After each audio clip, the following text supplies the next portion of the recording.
My father was a professional musician, and he would go to really big gigs, carnival balls in New Orleans, parties. Well, he came home, and the next morning he had all of us kids piled in the bedroom, and he had little things for us. So he was passing out stuff, and he handed me something.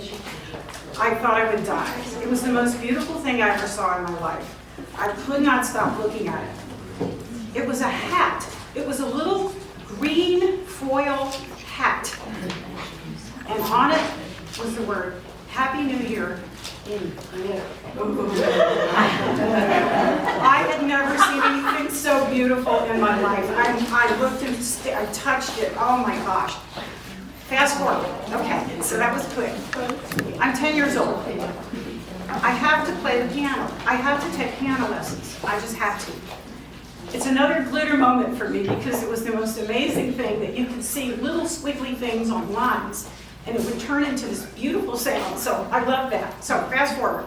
I'm in college. I come to Trinity University, which is how I come to be here. My teacher was brilliant. He taught me that every piece you play has a story, has a little movie behind it. So when you're playing, be in the moment, be dreaming with it. So there was that. I find my first camera. It's an Argus C3. If anyone knows what that is, the most manual thing you can buy. You guess at everything. So I learned a lot about photography, and then I discovered the Southwest Craft Center, which is downtown in the Ursuline Academy. And I took black and white darkroom classes and had a darkroom for 30 years. Had a portrait business, photographed lots of little children, lots of babies, and I discovered that if I put angel wings on these babies and a little halo, I could add glitter to a halo. And never stopped thinking about glitter. So that was really, really popular, really popular. But these were black and white photographs that I sepia toned in my darkroom, and then I hand colored on the surface with pastel chalk, pencils, different things, soft, soft, soft. So that went on for a good while. One day, I was looking online and I saw digital photography. What do you mean, digital photography? No film? What the hell? So I realized that my life was about to change and that film was not passé, but every young mother with a child could take really good pictures of her children. My phone quit ringing. So I thought, what am I going to do? Well, a brilliant client and friend came to me and said, can you make this 6-foot picture of this cowgirl in a fancy outfit and put glitter and stuff on her? I said, no, I can't. You have photographed my children since they were babies. A lot of them have glitter on the pictures. Please do this. I did. I made her a 5-foot print of a cowgirl, a real sassy picture. Alicia is sitting right here. She really pushed me to do this. She had me do my very first pop-up show. And so it went from there, and thank you. And so I discovered this medium, but I had been restoring photographs for a long time online. On Photoshop. I had been doing that for a good while. So I thought, I need to color these. I need to add color. These people didn't live in black and white. Something's not right. So I began training myself how to do this and getting better and better. And I think I've done a fair job with this. So the process is I find them online for the most part. I look, search Google forever, Pinterest, whatever, and I'll find an image I like, such as this one. This one is pretty crazy. The woman is 6 feet tall. She was Italian. She was a Marchesa. She became extremely wealthy at 15 years old. Married a marquis. Wore white lace Victorian dresses, and somewhere along the line she became railroaded by a man who took her away from that life and showed her the life of decadence. So if you care to read about Luisa Casati, it's pretty fascinating. The costume is designed by Leon Baxt, who also designed for the Ballet Russe, and her headpiece, interestingly enough, matches the one of the Blue God, the first one in the window, of Vaslav Nijinsky. So he's the same designer, but the hat is very similar. I will begin coloring them. If I have to restore them first, I will. The one of Gloria in this room with all the pearls, the image is very dark. Half of her face is not there.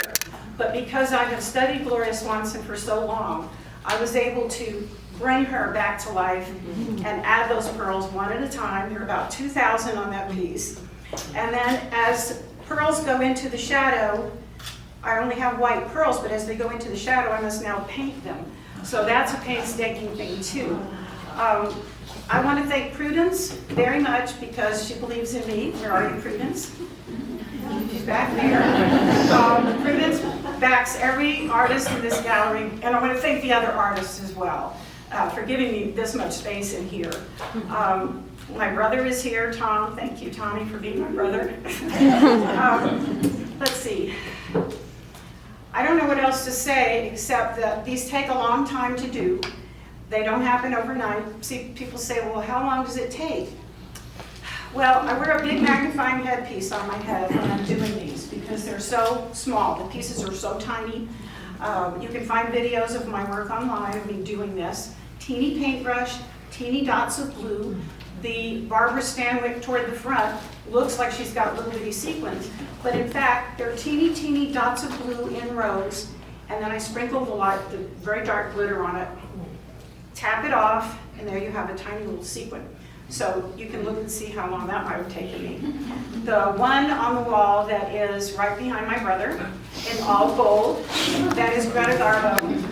She played Mata Hari in a film, and I don't know how she put that on. I have no idea how she slipped into that, but each row of that is applied, a teeny, teeny, tiny row of blue, and then glitter. There are at least 4 colors of glitter that I had to mix as they go into shadow.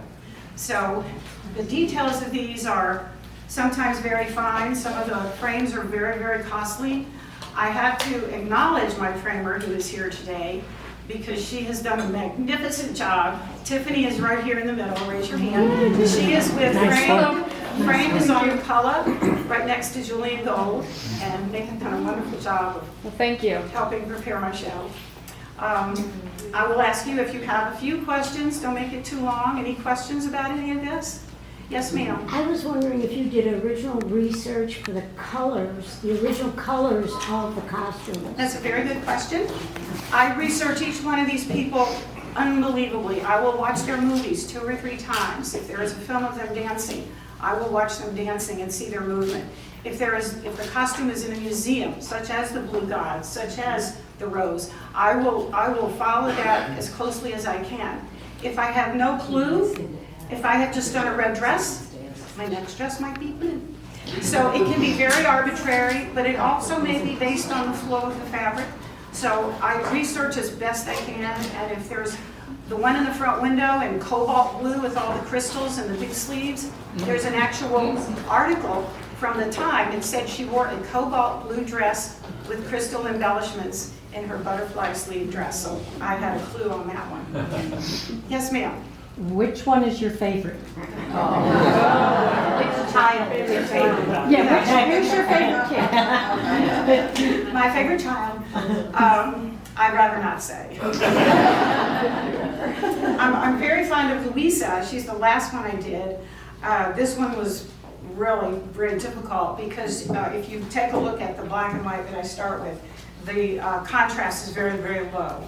And all my years in darkroom work, I know that you can do things with this sort of contrast. If they're really black, you can pull out a lot of information. So I work very hard, and as I blow them up, things happen also.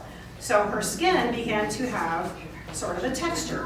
I had to go in on every inch of her, every part of her skin and smooth it and create a more feminine skin. So it can be very complicated sometimes to get them ready just for color. Are there any other questions? Yes, ma'am. What is the year that you stopped doing these? You know, you can go back so far because of copyright issues. What is the year? Thanks that you for were asking, at? Okay. Okay, the year is 1923. The law says 1923. copyright. Public domain up to that point, or if the photographer's been dead for 70 years. So I go looking for dead photographers. Sorry. But I have gone over the line on a couple of these because I could not pass them up. I just could not. The oldest one in the room is 1886. It's right over here on the wall. It's called Vengeance. The photographer was trying to make a piece of art rather than just a portrait. The rest of these are portraits, but this is a piece of art, and I knew there was all this detail behind her, so I had a great lot of fun creating the color and the detail behind her. So I've gone a little bit over, but we won't talk about it. Any other questions? Comment. Yes. I love when you do stuff to the backgrounds to enhance when there isn't anything there. Like for instance, what's Greta? No, who is the one on the? Gloria that you put Swanson. the- Gloria Swanson on that end? All three on the wall are Gloria Swanson. Okay, Gloria on the left, you know, with the beautiful sort of Little Art flames Deco. on the left-hand side. It's beautiful with that costume and everything. Thank you. For a while, I tried to just stick with what exactly was there. I tried to be very historic.